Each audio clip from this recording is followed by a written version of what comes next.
Congrats and all the very best to the young and iconic personality அவதரிச்சுக்கிட்டு இருக்கிற நம்ம ரவி மோகன் சாருக்கு என்னுடைய வாழ்த்துக்கள். அவர் எப்பொழுதுமே ஜெயமோடு இருக்கணும்னு நான் வாழ்த்துறேன்.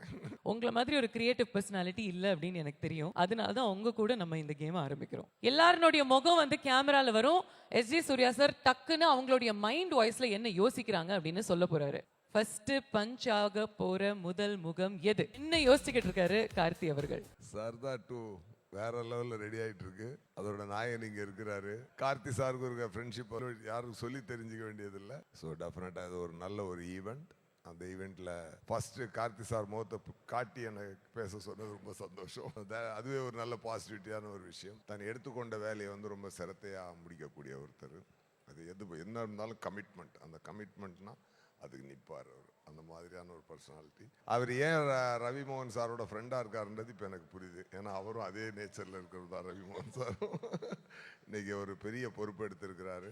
டெஃபினட்டாக ஃபீலிங் வெரி ஹாப்பி. நம்ம என்ன கோடம்பாக்கத்தில் இருக்கோமா இல்லை பாம்பே பேண்ட்ராவில் இருக்கோமான்னு ஒரு டவுட் வந்துருச்சு. அந்த அளவுக்கு மட்டும் பின்னி எடுக்கிறாரு விஷயங்கள.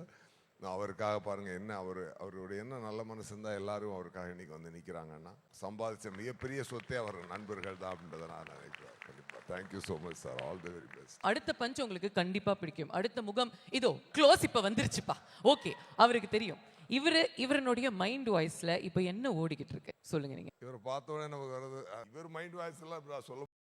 என் மைண்ட்ல என்ன வாய்ஸ் வருது அவரை பார்க்கும்போது அதைத்தான் நான் சொல்ல முடியும். என்ன சார் கரெக்டு தானே சார்? எங்க டான் அவரு இன்னைக்கு மதராசியா கலக்கிட்டு இருக்காரு.